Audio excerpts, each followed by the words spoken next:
In the summer of 751 AD, along the winding Talas River in what is now Kazakhstan, two great empires would collide in a battle that would reshape the course of human civilization. Yet the peaceful waters of the Talas gave no hint, no warning of the storm approaching.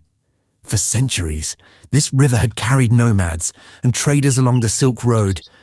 But now, it was about to witness something far greater. Behind the still waters, three titans prepared to clash, men whose courage, ambition, and betrayal would turn a quiet valley into the crucible of civilizations. Gao Xianzhi, a general of the Tang Dynasty. Brilliant, ambitious, loyal to his empire, respected by his allies, and remembered for his enduring legacy. Ziyad ibn Salih, a commander of the Abbasid Caliphate. Resolute, unyielding, bound by duty, feared by his enemies, and remembered for his unwavering strength. A chieftain of the Karluk tribes, fierce, independent, bound to his people, trusted by his warriors, and remembered for his unshaken spirit. From the east came the mighty Tang Dynasty army, 30,000 of China's finest warriors, marching in perfect formation under streaming red banners. For more than a century, the Tang had pushed westward, carrying the weight of Chinese civilization into the farthest reaches of Central Asia. These were not recruits. They were seasoned soldiers, veterans of many battles, their faces worn by desert winds, hardened by years of war. Leading them was General Gao Xianzhi, himself of Korean descent, who had risen through the ranks to become one of Tang China's most successful military commanders. His victories had extended Chinese influence deeper into Central Asia than ever before. The Chinese possessed a crucial technological advantage, the crossbow. These mechanical marvels could outrange any Arab archer, launching bolts with deadly accuracy at distances their enemies couldn't match. But from the west, a storm was gathering. The Abbasid Caliphate, having recently overthrown the Umayyads, was eager to prove its strength. Their black banners appeared on the horizon like an approaching tempest. Under Commander Ziyad's order, a coalition gathered warriors from many lands arrayed for battle. Arabs and Khurazanis stood alongside Persian cavalry, while Turkic horsemen held the flanks. Some sources even note the presence of Tibetan units. This was a new, multi-ethnic face of Islamic power, but the most crucial players in this drama waited on the hillsides, the Karluk Turkish cavalry. Though allied in name with the Tang, they remained unmoving, silent riders in heavy furs, studying both armies with calculating eyes and weighing which choice would tip the balance of history. Their leaders faced a single, impossible choice: which side would ensure their people's survival? As the sun set, the Tang and Abbasid armies stood locked in balance, a contest that could end in swift victory or spiral into endless slaughter. In the calm before battle, warriors bowed their heads.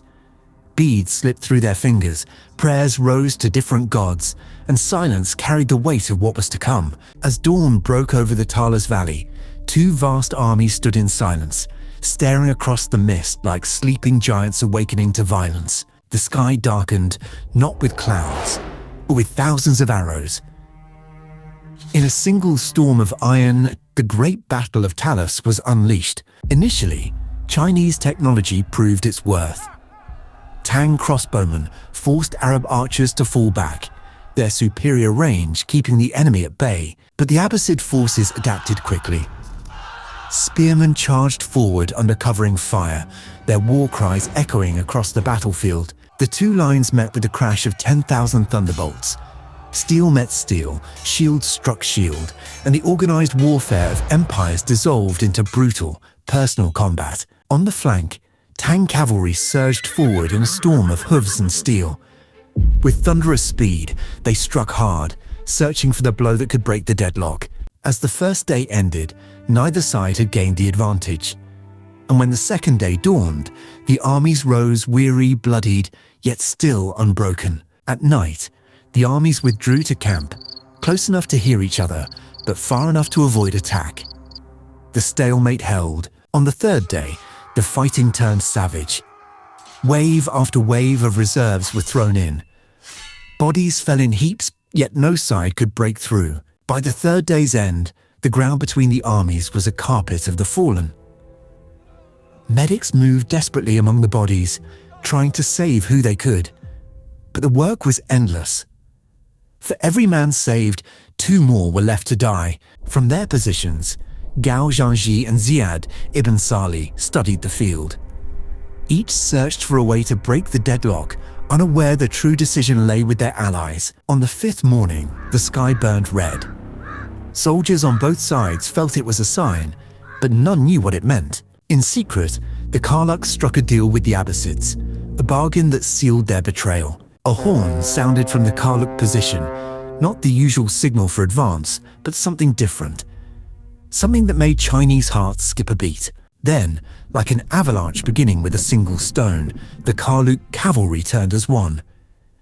The greatest betrayal in military history had begun. The look on Chinese faces said it all: shock, horror, and the dawning realization that there was no way out. The Karluks didn't withdraw, they charged, their horsemen smashing into the Tang rear with devastating impact. Ziad ibn Salih needed no invitation. Seeing the Karluk betrayal, he ordered an immediate general assault. With his command, the Abbasid forces surged forward, tens of thousands in dark robes and armor, their war cries rising with the dust, sweeping across the plain like an unstoppable tide. Chinese discipline, legendary throughout Asia, finally cracked. Lines that had held for 4 days began to crumble in minutes. General Gao Xianji watched in fury as everything he had built in Central Asia began to unravel. Years of victories undone in a single betrayal, his life's work crumbling before his eyes. The cruelest cuts came from Karluk swords. The very allies who once fought beside the Tang now turned executioners, cutting them down without mercy. The Tang army, once proud and disciplined, was now completely surrounded, tiny islands of resistance in an ocean of enemies. Some units formed desperate defensive circles, spears bristling outward like porcupines, selling their lives as dearly as possible. General Gao Xianji, with a few bodyguards, fought to cut his way free. Survival was his only chance to report the catastrophe. But for most, there was no escape. The battlefield became a slaughter ground, a place of despair where countless Tang soldiers would never see home again.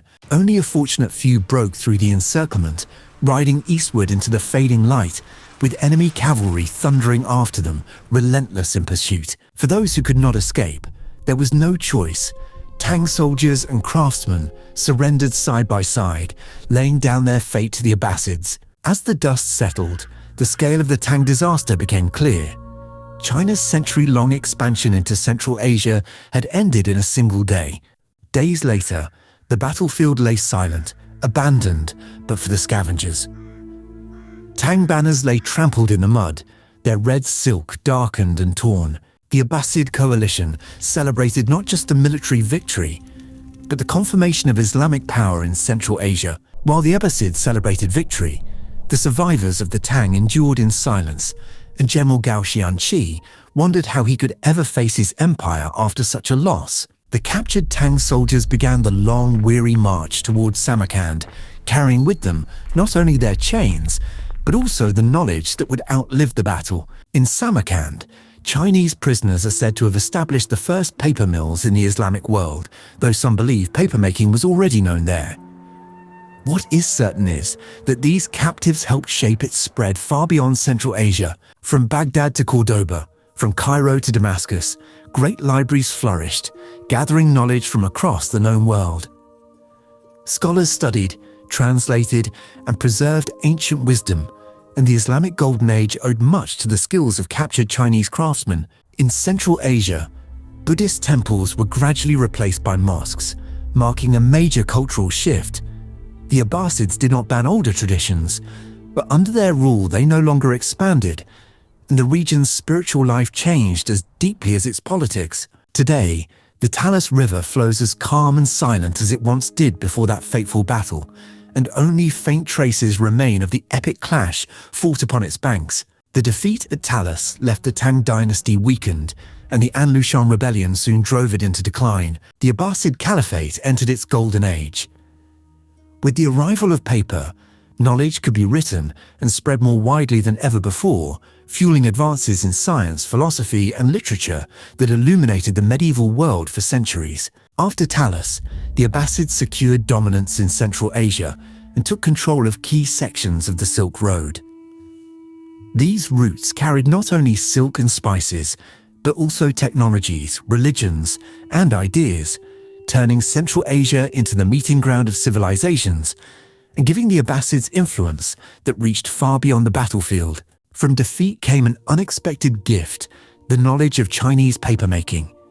It transformed the Abbasid world, and from there would spread across continents to change civilization itself. The Battle of Talas shows how history can turn in a single moment when empires clash, alliances shift, and even defeat leaves gifts that shape the world.